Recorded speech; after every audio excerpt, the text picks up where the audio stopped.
Part 2, y'all. To the state of Ohio for its presentation here this morning. Thank you, Your Honor. I know that the court paid particular close attention to the facts and evidence in this case. The court was also a trier of fact as to certain charges in the indictment and specifications. Today has been a really long time coming for the family of Audreona Barnes. Not only did they wait 7.5 months to find her body, to have her brought home in the condition that she was in at the defendant's hands, and that's not something that's alleged, something that this jury determined during the course of the trial. So today's been a day that this family has waited quite some time for. I also filed a sentencing memorandum to aid the court in its sentencing this morning. And there's some things I want to highlight for the court with respect to that memorandum. As I indicated, we elect on count 3. The state of Ohio is asking this court also to impose consecutive sentences in a sentence pursuant to the repeat violent offender specification that this court found the defendant guilty of.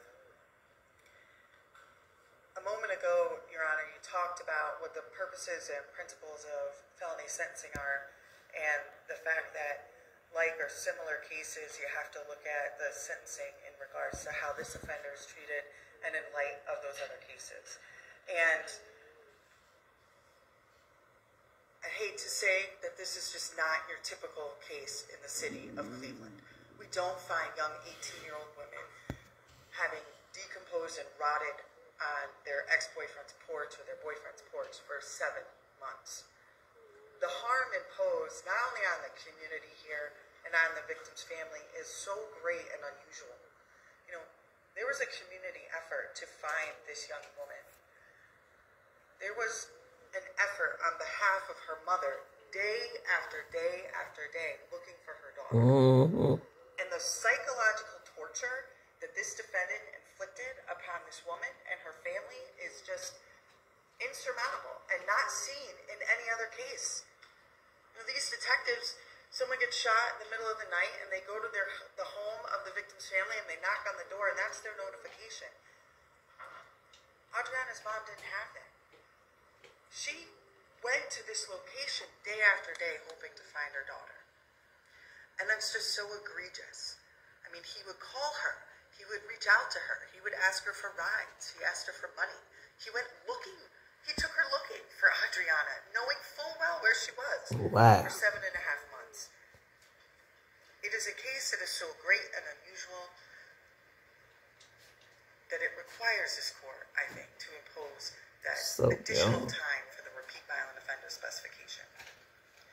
So also, pursuant to 29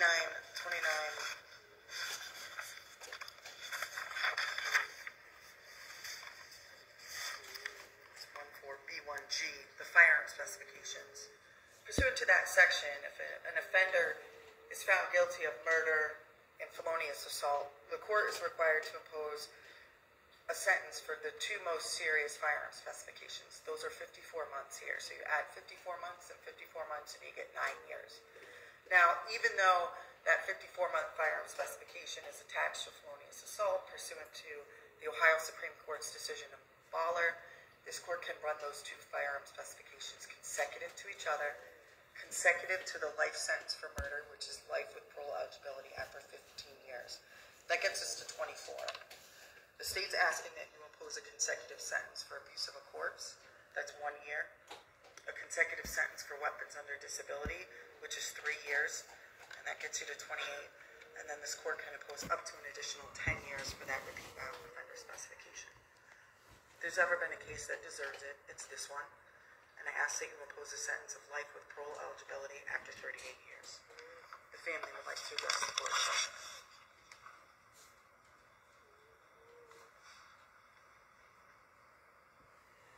It's amazing that her mama knew she was going with a 39-year-old man. And she 18.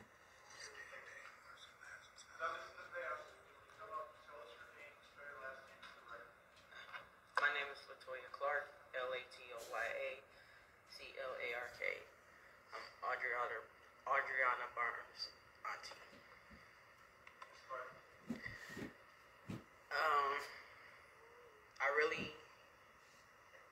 I didn't even know what to say, but knowing that a coward actually killed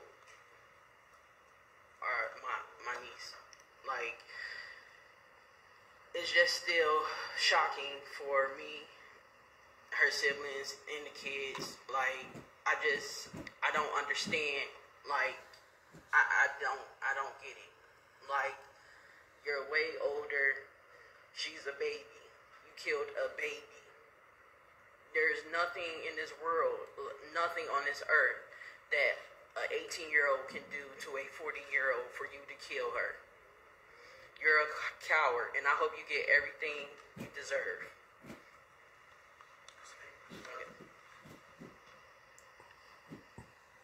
She want an 18-year-old going with a 40-year-old man. Something ain't right with that picture. And her mama knew it too. What y'all think real deal?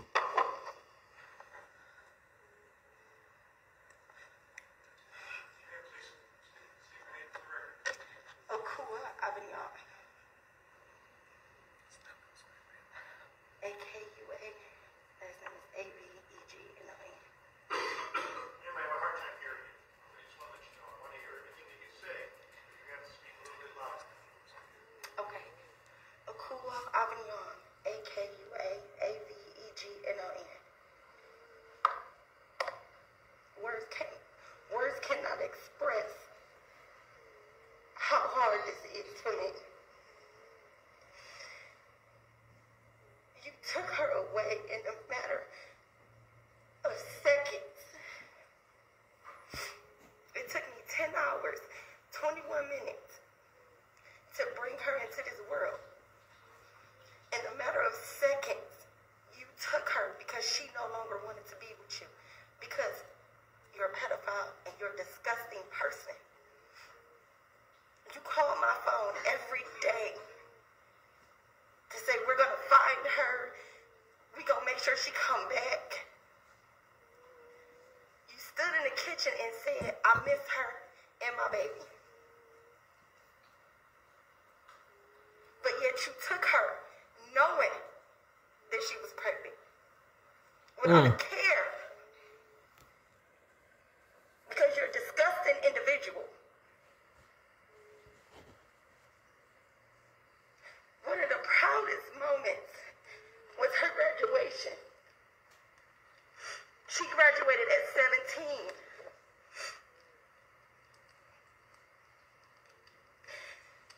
Decided to go to the military. How she get messed up with him? She's been wanting to be in the military since she was in the 9th grade. I regret not allowing her to start in the 10th grade when they offered her that chance because she was on the track to graduate early. Then she wouldn't have never came across your path.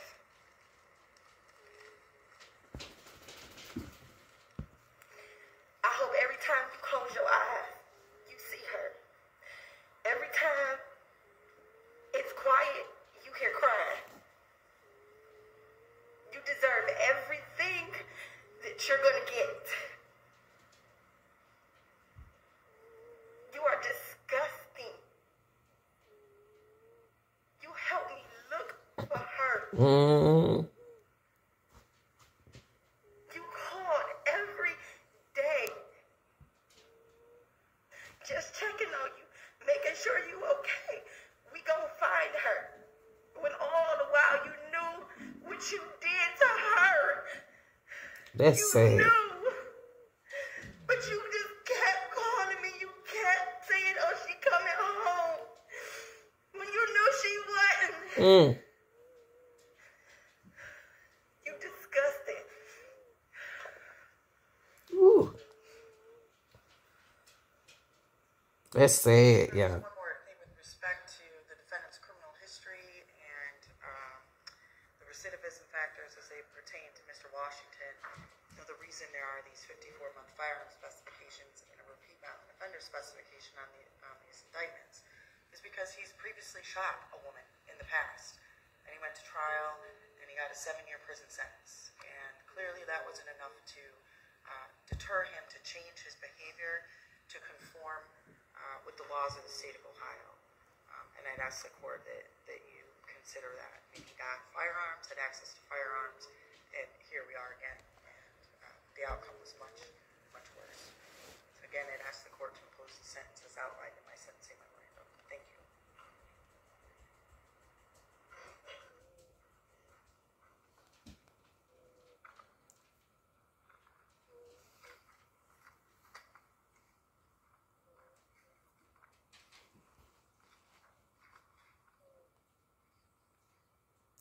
Sad, y'all. And he called the woman house, acting like he looking for her. The trial, I should reflect for the record that we're at sentencing right here. As to count 3, 5, 7, and 8, the defendant at his trial waived his right to a jury trial on the gun specifications of 1 year, 3 year, and the 54-month specification. Guys, And also waived the notice of prior conviction specification and the repeat violent offender specification, to which the court returned verdicts of guilty after the jury had returned its verdict. So now it becomes incumbent upon the court to pronounce a sentence, but in doing so, I would just like to review.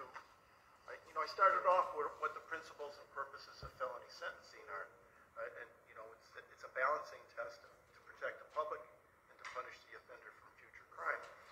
And the prosecutor just said before she sat down, was that she had, this defendant here had shot a woman before and received 7 years in prison for it, and still came back out again. and did it again. And this time he killed.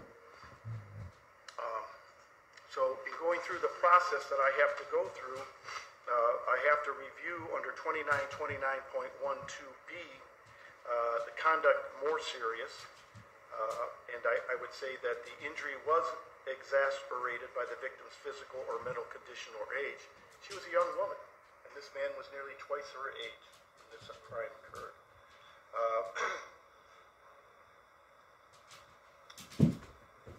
And the fact of the matter is that the victim's relationship with the victim, the offender's relationship with the victim, facilitated the offense. He took her in, and then he did what he did to her. In reviewing section 2929.12c, I find no factors that would apply to the offender's conduct being less serious. Pursuant to 2929.12d, the court has to make a finding about offender's recidivism more likely. And I would say that the offender has a history of criminal convictions. Obviously, he didn't respond favorably to sanctions previously imposed because he shot another woman, thereby taking this young lady's life. And I would indicate, based upon the facts that I listened to during the course of the trial, the offender shows no genuine remorse. Pursuant to 2929.12e, the court looks and tries to find the offender's recidivism less likely, and I find no factors that would apply to that. In pronouncing a sentence, the court has to use those factors so that it's not a sentence that just comes out of the air. I go through the process that the law charges me with. So as to count 3, murder in violation of 2903.02a, the court finds that sentences the defendant to 15 years to life as to the substantive count of the indictment. The court imposes a 54-month sentence in prison for a violation of 2941.145d, and that has to run consecutive to the underlying crime. Further, the court sentences the defendant to 54 months in prison for a violation of 2941.145d, which is the gun specification contained in both the felonious assault and other murder charge, and I do so based upon State versus Bollar, B-O-L-L-A-R, and that's 2022-Ohio-4730, which instructs the trial court that that's the way the sentence is to be imposed. As to count 9, gross abuse of a corpse, a felony of the 5th degree, the court imposes a sentence of 12 months. As to count 10, having a weapon under disability, a felony of the 3rd degree, pursuant to 2923.13a2, the defendant is sentenced to a term of 36 months.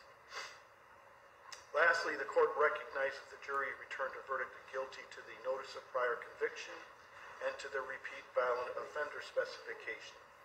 The notice of prior conviction details a felony of the 2nd degree, which is felonious assault, and it's going to be found in case number 539398.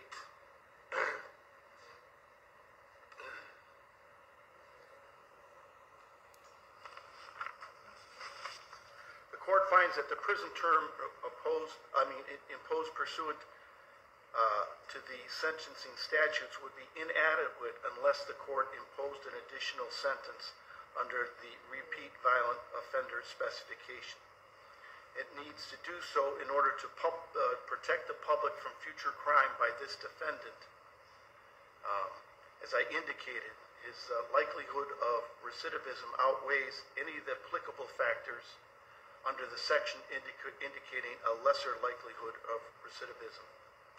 The court finds that a prison term imposed pursuant to Division B2A3 of this section are demeaning to the seriousness of the offense because one or more of the factors under Revised Code 2912 indicating the offender's conduct is more serious than conduct normally constituting the offense are present.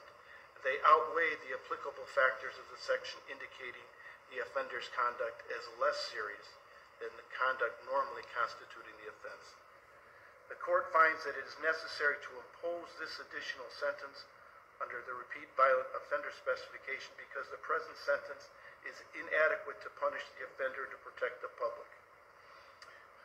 As to consecutive sentencing, the court finds that consecutive sentences are necessary to protect the public again from future crime and to punish the offender, and that the consecutive sentencings are not disproportionate to the seriousness of the offender's conduct and to the danger the offender poses to the public.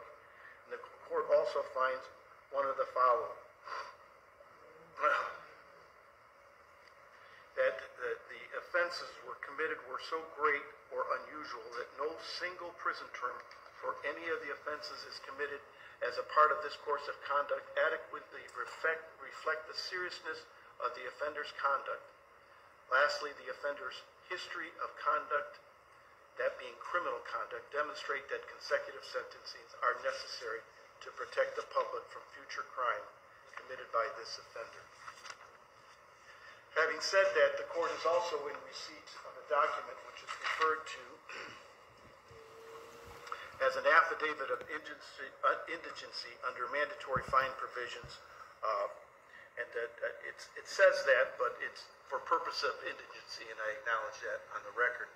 And it's indicated that Benny Washington has no real estate, stocks or bonds, bank accounts, cash, or automobiles, and he has no liquid assets.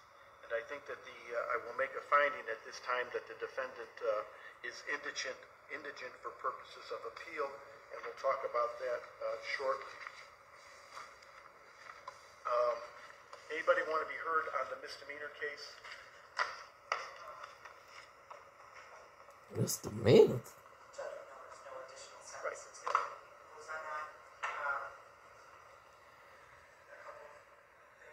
Sure. I want to be heard on it, yeah. Well, there should be a form the court has, the violent offender form. I don't have that in front of me.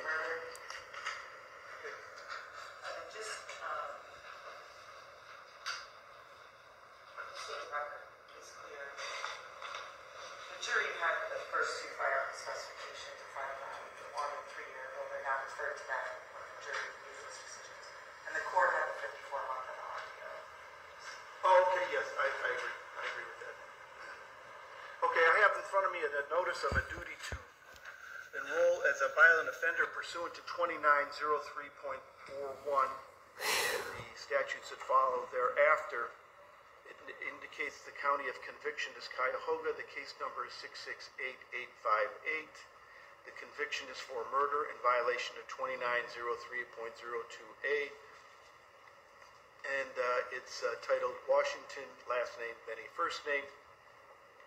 You have been convicted or pleaded guilty to a qualifying offense as defined in 2903.41. If you are not sentenced to a prison term, you are required to enroll in the violent offender database personally with the sheriff of the county in which you reside 10 days after being sentenced. If you were sentenced to a prison term, you must enroll in the database personally with the sheriff of the county in which you reside 10 days after release from jail. If you are out of state offender, you must enroll in the database personally with the sheriff of the county in which you reside or occupy a dwelling within 10 days of either one, residing in or occupying